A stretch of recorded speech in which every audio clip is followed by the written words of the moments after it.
Good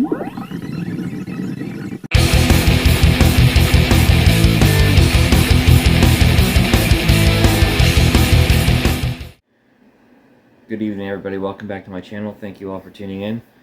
Tonight we're going to take a look at my favorite albums from the year 1990. I'm going to do this video just the way that I did my video for 1986. I pulled off every CD from my shelf that was released in the year 1990, and we're going to go through them, and I'm going to share my thoughts on each one, and then at the end I'll kind of count down my 10 favorite albums from 1990, only including the ones that I own physically. That being said, a couple of honorable mentions I want to throw out there, a couple of albums that I don't own yet. One would be Rust in Peace by Megadeth, Aunt Grandma's Pull Hall from Sidewinders, which was recommended to me by Steve Harold, because I'm a Jim Blossman's fan. He thought that might be right up my alley, and it is. It's a really good album, and one of these days hopefully I'll find it, or I'll break down and order it off of Amazon. But it's a great album. So those two albums are the first kind of two that I think of when it comes to 1990 and when it comes to albums that I don't own yet. So right next to me here is my stack of CDs that I pulled off the shelf, and the very first one up we have AC/DC's The Razor's Edge. This is a nice comeback album in terms of production is for AC/DC. Even though I love Fly on the Wall and Blow Up Your Video, the production on those two albums was extremely lackluster, and this one sounds great. But to me, this album is half great and half filler. You got songs like Thunderstruck, which iconic, Money Talks, which is my favorite AC/DC song, Fire Your Guns, The Razor's Edge, Are You Ready?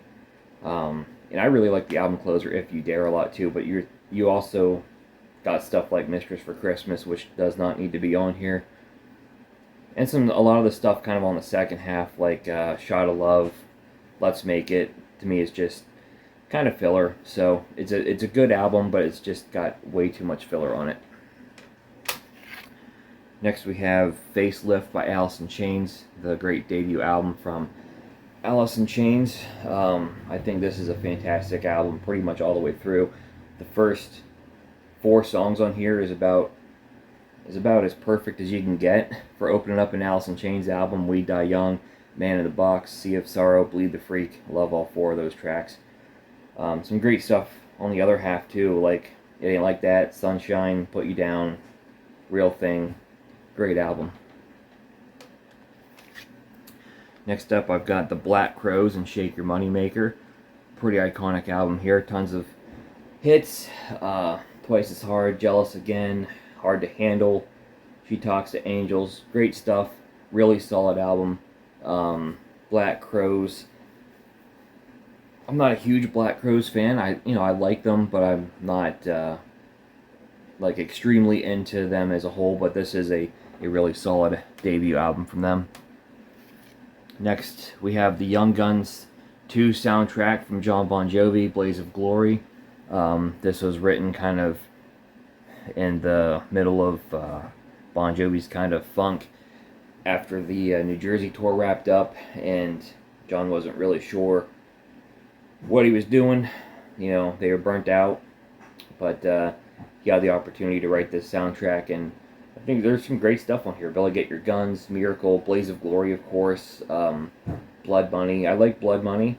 I have a version of that, a live version of Blood Money on one of my my Bon Jovi Crossroads setup there. It has a bonus disc, and I love the live version of it. Bang a Drum, that's one of my favorite deep cuts on here. Great song. So yeah, some pretty good stuff here from John. Next we have Cinderella's Heartbreak Station. I think this is a great album. Cinderella is quickly evolving away from their sort of hair metal roots, and they're really going in a bluesy direction here, and I think they do it as well as anybody. I think this album shows a lot of growth, and I guess for me, the difference between this being an all-time classic and kind of what I feel about it now is that I think the first half is significantly stronger than the second. Second half's not bad, but I think all the real strong songs are kind of in those first 5 or 6 tracks. The more things change, Love's Got Me Doing Time, Shelter Me, Heartbreak Station, Sick for the Cure, One for Rock and Roll is really good. After that, I think you got some okay songs. I would say my favorite on the back half is probably the album closer, Winds of Change, but still a really good, really strong album. I like this one a lot. I think it's a great album from Cinderella. Alright, next up we've got Slaves and Masters from Deep Purple. This is the one and only Deep Purple album to feature Joe Lynn Turner on vocals. Wasn't my... I did a video not too long ago where I made a slip up and I said something about Ritchie Blackmore being a Black Sabbath, I think. So, I almost made that slip up again because I almost was about to say somebody else. But yeah, Joe Lynn Turner here on this album. I like the first 3 songs a little bit, like King of Dreams, Cut Runs Deep, Fire in the Basement. They're decent. After that, I could do without. Love Conquers All. It's probably the worst Deep Purple song ever. I don't like that one. But this album, I think, holds a really unique distinction, at least for me, because not only is this the worst Deep Purple album, this is also the worst Rainbow album. So there you have it. Next up, we have Dio's "Lock Up the Wolves." Some good stuff on here. I like Wild One a lot. Ultimately, though, this one just doesn't stick with me the way that most other Dio albums do. Especially, this album comes right in the middle of my top 2 favorite Dio albums, Dream Evil and Strange Highways. So, sometimes I tend to forget this one even exists, but I guess that's just the nature of it. It's not bad. Like, to put this album in and listen to it, it's not horrible by any means. It's just not as memorable as other Dio albums, at least to me. Next we have Extreme 2, Porno Graffiti. Great concept album. Sophomore effort from Extreme. Great songs on here. Decadent Dance is great. I love the guitar work in Little Jack Horny. It's like the greatest Van Halen intro that was not actually Van Halen. When I'm President is a lot of fun. Get the Funk Out is a lot of fun. Of course, you've got More Than Words, which everybody knows. It's a monster. I like Wholehearted though. Wholehearted's a good song. This is a good album. Really, really great concept album and really ambitious for a band's second release. But great stuff from Extreme here. Firehouse and their debut album. I think your average hair metal fan might be a little bit more into this than I am. I like it. I'm not crazy about Firehouse, but I like them. They're decent. It just I don't really have much of an opinion of this one. I got this one at a thrift store. Basically, because it's a Firehouse CD at a thrift store, that's a good deal no matter how you turn it. But you got All She Wrote, which is a decent song. Love of a Lifetime, I never need to hear again. Don't Treat Me Bad, I also never need to hear again. But decent album. I'm not crazy about Firehouse, but I don't dislike Firehouse either. Next up we have Goo Goo Dolls and Hold Me Up. This is the band's 3rd album. Though I read somewhere once that Johnny Resnick almost considers this their first album, as this was the one where they really began to experiment with their songwriting, and they really began to kind of stretch their wings, as opposed to those first 2 albums where he said they were basically just being loud and obnoxious. But the band's really starting to branch out and explore the songwriting here. The melodies become far more interesting here than on those first 2, and you've got some great tunes on here. You got tons of great Robbie songs, which I'm all for, like Laughing, So Out of Line, Out of the Red, Know My Name, and On Your Side. All great stuff from featuring Robbie on vocals, and of course you got Johnny with songs like "Just the Way You Are," "There You Are." "Hey" is a song that Johnny and Robbie split vocals on, which is always great. "Million Miles Away," "2 Days in February." So good stuff on here. I like this one a lot. This is really the Goo Goo Dolls kind of coming into their own here. "No Prayer for the Dying" by Iron Maiden. I think this is a pretty decent album. It seems to not rank very high amongst all the Iron Maiden lists I've ever seen, but I kind of like this one. "Tail Gunner's great. "Holy Smoke" is great. "No Prayer for the Dying." I think it's a pretty solid album. I don't know it is my favorite Iron Maiden album, but it's not my least either. From Iron Maiden to Judas Priest, "Painkiller," fantastic album. The incredible title track and album opener, "Painkiller," to kick things off. One of the greatest metal songs ever written, as far as I'm concerned. "Hell Patrol's great. "All Guns Blazing," "Leather Rebel," Metal Meltdown, "Nightcrawler," one of my favorite tracks on here as well. "Between the Hammer and the Anvil," just a great album all the way through. Just an absolute all-out assault on the senses right here. An album that certainly leaves you needing a painkiller when you're done listening to it. Pantera, "Cowboys from Hell." Technically, Pantera is like, what, 5th album? But I personally am not a fan of Glamterra. I can't get into that era of them. I've tried to listen to some of those albums and just it does nothing for me. So, in my mind, this is kind of like the debut of the Pantera that I love. "Cowboys from Hell," great song. "Primal Concrete Sledge," "Psycho Holiday," "Hearsay," "Domination," "Shattered," one of my favorite deep cuts. So yeah, great stuff. Great stuff from the Cowboys from Hell there. From Pantera to Poison. Not a big Poison fan, but I picked up those first few Poison albums at Goodwill a while back. This one, it's, Valley of the Lost Souls is decent. I love "Ride the Wind." It's my second favorite Poison song, easily. And I never, ever, ever, ever need to hear "On Skinny Bop" again. Never need to hear that song again. So, yeah, a couple of decent tunes, a couple of songs that are way overplayed. Next up, we have Pretenders, "Pact." There's 2 songs on here that I really like.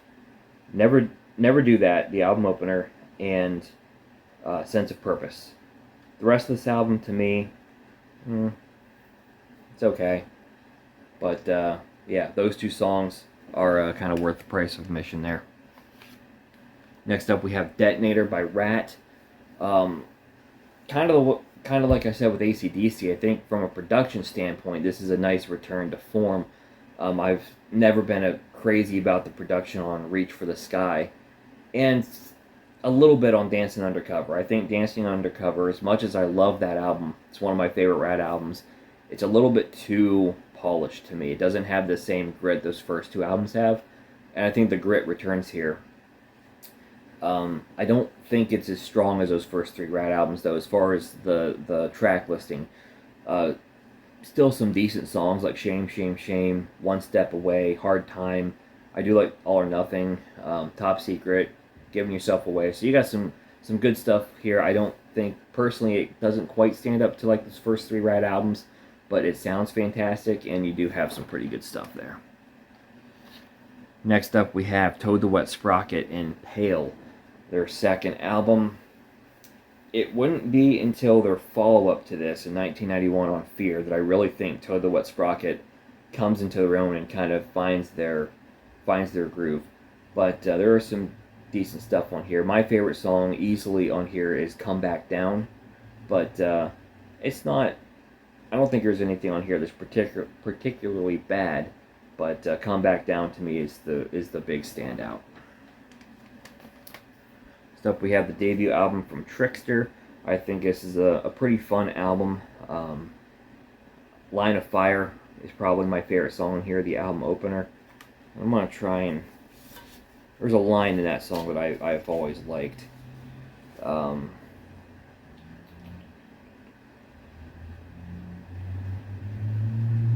let's see here.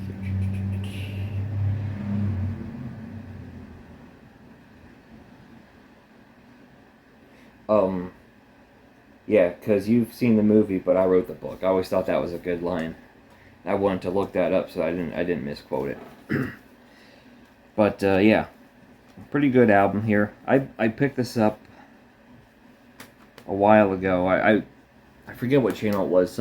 Somebody that I follow on YouTube was talking about this album, and like the next day or that weekend or whatever, I found this album at, I think, Goodwill, if I'm not mistaken. So I picked it up. So yeah, two more here. We've got Cherry Pie by Warrant. Great album if you don't count the title track. Title track I don't ever need to hear again. But beyond that, Uncle Tom's Cabin is a great song, a masterpiece as far as I'm concerned. Bed of Roses is a great tune as well.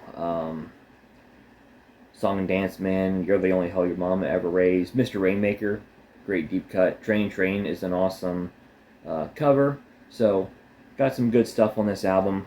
Just not a fan of the title track, and also not really a big fan of Love in Stereo. Those two songs, you could remove them, and I would not miss them. And last here we have Winger 2 in the Hearts of the Young. I like this one more than the debut from Winger. I kind of feel like it has a little bit more of a distinct personality. But there's really two songs on here that just stand out above the rest of me. Easy Come, Easy Go. I've always liked that song. And Baptized by Fire. By far my two favorite pre-Pole Winger songs. Otherwise, there's some other decent songs on here, but there's also some songs on here that, you know, I'm not a big fan of Can't Get Enough. Miles Away, I don't really need to hear again. So yeah, it's all right, but Winger definitely gets better from Pole onwards, as far as I'm concerned. All right, so I'm going to take a minute here and pick out my top 10 favorite albums, and we'll go through them. So 1 second here. All right, time to go through my top 10 favorite albums from the year 1990.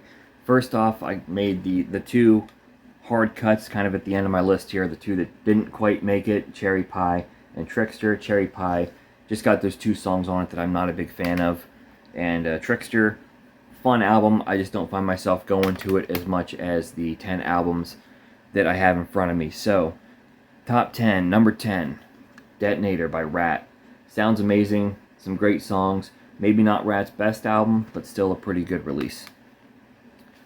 Number 9, we have Blaze of Glory by Jon Bon Jovi. The best songs on here, I think, are top notch. Billy Get Your Guns, Miracle, Blaze of Glory, Blood Money, Santa Fe, Bang a Drum. A couple songs on here that I'm, just kind of on, but that's honestly, that's every Bon Jovi album. Despite the fact that they're my favorite band of all time, I could pretty much describe every Bon Jovi album as I love almost every song, but there's always that one or two that I just can't get into for some reason. So, number 8, Black Crowes, Shake Your Money Maker. Pretty solid album. Great debut for these guys. 7, Cowboys from Hell, Pantera. Another great sorta debut, I guess. I don't know. They're not mainstream, but I don't know. It's kind of weird. As they got heavier, they got more mainstream in a way. All right, number what am I at now? 6, AC/DC, Razor's Edge. Like I said, a lot of filler on here, but if you really would just trim this down, knock a couple of tracks off of here, or even throw on like if Who Made Who would have been on here instead of some of these tracks, man, you just got a great album, because the strong half of this is exceptionally strong. Number 5, Extreme, Porno Graffiti. Great album, great concept album, just a a well constructed album as far as I'm concerned. And great guitar work from Nuno, great vocals from Gary Cherone, a lot of fun. Number 4, Cinderella's Heartbreak Station. Like I said, the first half of this is very, very strong. I think you slip a little bit in the second half, or else this one might have even been a little higher for me.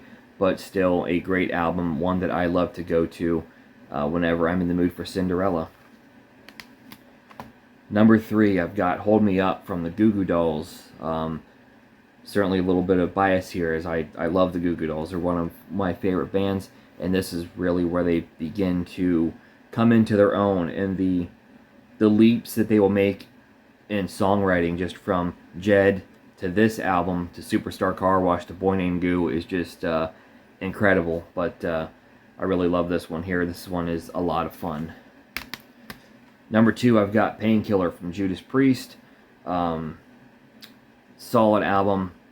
That opening title track blew me away when I first heard it. Then you still got, after that, you still got Hell Patrol, and you've got All Guns Blazing, Nightcrawler. Just this one just doesn't stop coming at you. But number 1, I'm going to go with Alice in Chains, Facelift. I just think this is a great album. One that sort of predates the grunge movement in a way. And it's one of those things, to me, it's kind of weird to think that this album technically was released before Cherry Pie. I actually sent a message to a friend of mine a while ago when I was happening to notice release dates on some of these, and I told him that technically Man in the Box was released before Cherry Pie. You don't really think of it like that, but it's true. But yeah, I'm going to go with Facelift as my favorite album from 1990. So let me know in the comments below your favorite albums from the year 1990. If you like this kind of content, please give me a thumbs up and subscribe to my channel for more videos like this in the future, and I will catch you next time.